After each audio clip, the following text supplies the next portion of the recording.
اعوذ باللہ من الشیطان الرجیم بسم اللہ الرحمن الرحیم۔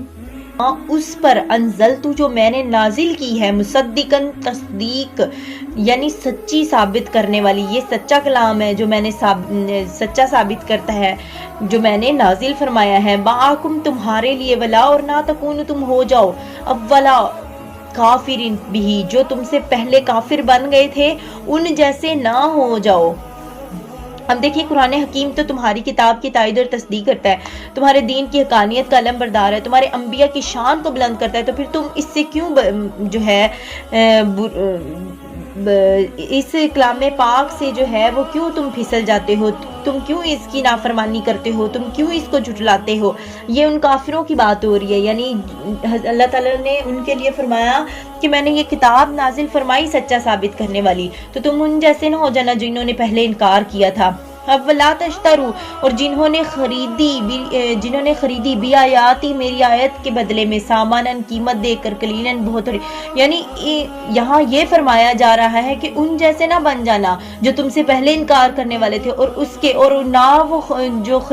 نہ خریدو تم میری آیتوں کی بس تھوڑی سی قیمت، یعنی میری آیتوں کو جو ہے وہ تھوڑی سی قیمت کے لیے نہ بیچو، وَإِجَاجَ اور صرف فتقون مجھ ہی سے ڈرو، یعنی صرف مجھ ہی سے ڈرو، اور میری آیتوں کے عوض جو ہے وہ تھوڑی سی قیمت لگا کر میری آیتوں کو نہ بیچو، نہ خریدو اس کو۔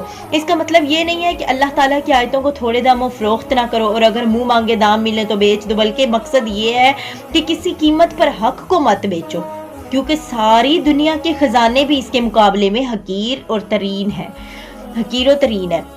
اب دیکھیں کوئی بھی معاوضہ ہے وہ بھی حقیر ہے ان آیات کے مقابلے میں۔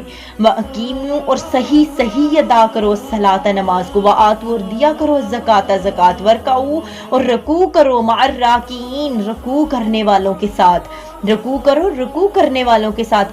کیا تامرون تم حکم کرتے ہو الناس لوگوں کو بالبر نیکی کا، وتنسون اور بھلا دیتے ہو انفسکم اپنے آپ کو، وانتم اور تم تتلون حالانکہ تم جو ہے پڑھتے تھے کتاب کو۔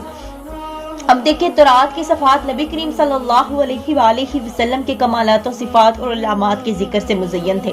علماء بنی اسرائیل جو ہیں ان کو چھپانے کی کوشش میں لگے رہتے تھے تاکہ لوگ ان پر مطلع ہو کر حضور صلی اللہ علیہ وآلہ وسلم پر ایمان نہ لائیں، اور اگر کسی کی نظر سے ایسی کوئی آیت بھی گزر جاتی تو وہ اس کی ایسی تعویلیں گڑھ کر انہیں بتاتے کہ وہ بیچارے طرح کی غلط فہمیوں میں مبتلا ہو جاتے۔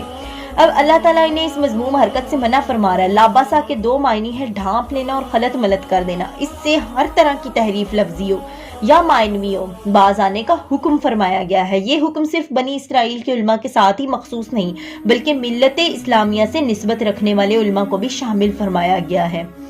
آگے کیا فرمایا؟ وَتَنْسَوْنَ أَنفُسَكُمْ وَأَنْتُمْ تَتْلُونَ الْكِتَابَ، آپ کو حالانکہ تم پڑھتے ہو، یعنی کتاب جو ہے وہ تم خود تو پڑھتے ہو لیکن تم پھر اس کو بدل کر لوگوں کے سامنے پیش کرتے ہو۔ علماء یہود لوگوں کو تو یہ حکم دیتے کہ تورات اللہ کی کتاب ہے اور اس کے ہر فرمان کی تعمیل کرو، لیکن اپنا یہ حال تھا کہ ذرہ سے ذاتی فائدے کے لیے تورات کے سری احکام کو وہ جو ہے پس پشت ڈال دیا کرتے تھے۔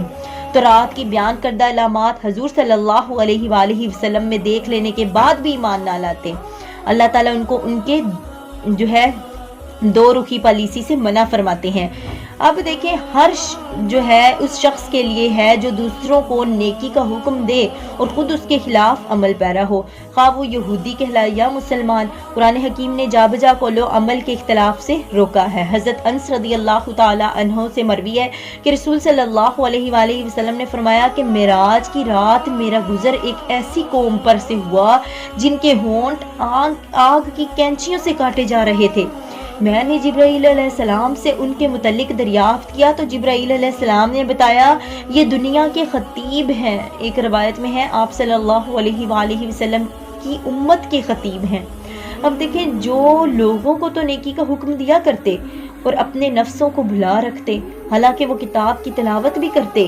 تنسون انفسکم کی تعبیر کتنی اثر افری ہے، یعنی تم ایسا کر کے اپنی بہتری نہیں کر رہے بلکہ تم تو وہ ضیاءکار اور سود فراموش ہو جن کی نظروں سے اپنی بہتری اوجھل ہو چکی ہے۔ افلا تعقلون، کیا تم عقل نہیں رکھتے؟ وَاسْتَعِینُوا اور مدد لو بالصبر، صبر سے، والصلاۃ اور نماز سے، صبر اور نماز کے ذریعے جو ہے وہ مدد مانگو، مدد لو، کیونکہ بنی اسرائیل جو تھے وہ صدیوں سے ان اخلاقی بیماریوں میں مبتلا تھے اور ایک حد تک ان کے عادی بھی ہو گئے تھے۔ یک لخت ان کا جو ہے ان کا ان عادتوں سے دستے بردار ہو جانا بہت مشکل تھا، اس لیے اب انہیں ان پستیوں سے نکل آنے کا راستہ بتایا جا رہا ہے، یعنی تم صبر اور نماز سے ان خابیوں کا علاج کر سکتے ہو۔ صبر کے لغوی معنی روکنے اور باندھنے کے ہوتے ہیں، اس سے مراد ارادے کی وہ مضبوطی، عزم کی وہ پختگی اور خواہشات نفس کا وہ انضباط ہے جس سے ایک شخص نفسانی ترغیبات اور بیرونی مشکلات کا مقابلے میں اپنے قلب و ضمیر کے پسند کیے ہوئے راستے پر لگاتار بڑھتا چلا جائے۔ اگر انسان اپنے اندر یہ قوت پیدا کر لے اور اس کے ساتھ ساتھ وہ نماز کے ذریعے اپنا رشتہ ابدیت اپنے رب حقیقی کے ساتھ محکم کر لے، پھر کوئی مشکل اس کا راستہ جو ہے وہ نہیں روک سکتی۔ حضور نبی کریم صلی اللہ علیہ وآلہ وسلم کی یہ عادت مبارکہ تھی کہ جب کوئی مشکل کام آ پڑتا تو فوراً نماز پڑھنے لگتے۔ نیز رحمت عالم صلی اللہ علیہ وآلہ وسلم نے فرمایا کہ اگر کسی کو حاجت ہو تو اللہ تعالیٰ سے یا کسی انسان سے، تو اسے چاہیے کہ بڑی احتیاط کے ساتھ وضو کرے، پھر 2 رکعت نماز ادا کرے، پھر اللہ تعالیٰ کی حمد و ثنا کرے، اس کے بعد درود شریف کثرت سے پڑھے اور اس کے بعد جو ہے اللہ تبارک و تعالیٰ سے دعا مانگے۔ آگے دیکھیں، وَإِنَّهَا، اور بے شک لَكَبِيرَةٌ، بہت ہی بڑا ہے، اللہ مگر عَلَى الْخَاشِعِينَ، عاجزی کرنے والوں پر، یعنی بے شک نماز ضرور بھاری ہے مگر عاجزی کرنے والوں پر بھاری نہیں ہے۔ الَّذِينَ، جو يَظُنُّونَ، یقین رکھتے ہیں، أَنَّهُمْ، کہ وہ ملاقات کریں گے، ملیں گے، ربہم، اپنے رب سے، وَأَنَّهُمْ، اور وہ إِلَيْهِ راجعون، اسی کی طرف لوٹائے جائیں گے، اسی کی طرف لوٹنے والے ہیں۔ اب یہاں دیکھیں علماء لغت کے نزدیک زن یظنون، اصل میں تو زن کا جو ہے وہ معنی ہوتا ہے شک، لیکن یہاں پر جو ہے وہ یقین کے معنوں میں استعمال ہوا ہے۔ اب اس آیت میں زن بمعنی یقین استعمال ہو رہا ہے۔ یظنون، یقین کرتے ہیں، انہم، کہ وہ ملاقو، ملیں گے، ربہم، اپنے رب سے، وانہم، اور اسی کی طرف، الیہ، اسی کی طرف، راجعون، لوٹائے جائیں گے۔ یا بنی، اے اسرائیل، اے بنی آدم، اے بنی اسرائیل، اے اولاد یعقوب، اذکروا، یاد کرو، نعمتی، میری نعمت کو، اللہ تی، جو انعمت، میں نے تم پر کی، یعنی اس میرے احسان کو یاد کرو اے بنی اسرائیل، اے اولاد یعقوب، جو میں نے تم پر کیا، علیکم، تم پر، وانی، اور بے شک میں نے، فضلتکم، فضیلت دی تھی، علی العالمین، تمام جہانوں پر، میں نے تمہیں تمام جہانوں پر فضیلت دی۔ دنیا کی ساری قومیں، خاندان اور ان کے افراد اللہ تعالیٰ کی مخلوق ہونے میں اور آدم علیہ السلام کی اولاد ہونے میں سب برابر ہیں۔ اللہ تعالیٰ کے نزدیک برتری اور بزرگی کا دار و مدار وہ عمدہ صفات اور خوبیاں ہیں جن سے کوئی قوم یا فرد متصف ہوتا ہے۔ صرف کسی خاندان کا فرد ہونا یا کسی نسل سے ہونا کوئی معنی نہیں رکھتا۔ ہدایت، علم و حکمت اور حکومت، یہ 3 ایسی چیزیں تھیں جو مجموعی طور پر اس وقت بنی اسرائیل کے علاوہ کسی قوم میں نہیں پائی جاتی تھیں، اس لیے ان کی بزرگی اور فضیلت مسلم تھی۔ لیکن صحیفوں میں تحریف اور بگاڑ شروع کر دیا اور انبیاء کرام کی توہین اور بے ادبی کو اپنا پیشہ بنا لیا اور بعض کو قتل بھی کر دیا، تو ان کرتوتوں کے باعث ان پر ذلت و مسکنت کی لعنت جو ہے وہ مسلط ہو گئی۔ گویا انہوں نے اپنے ہاتھوں سے اپنی فضیلت کا گلا گھونٹ دیا اور اپنی بزرگی کا جنازہ نکال دیا۔ اب چونکہ ان فضائل و اوصاف کی وارث امت مسلمہ تھی، اسی لیے فضیلت و کرامت کا تاج اس کے سر پر رکھ دیا گیا اور اسے کنتم خیر امتی کا مصدر سنا دیا گیا۔ اس لیے امت مسلمہ پر بنی اسرائیل کی فضیلت کا سوال ہی پیدا نہیں ہوتا۔ وَاتَّقُوا، اور ڈرو، یومن، اس دن سے، لا، نہ، تجزی، بدلہ دے سکے گا، نفسن، کوئی شخص، نفسن، کسی کا کچھ بھی، یعنی اس دن سے ڈرو جس دن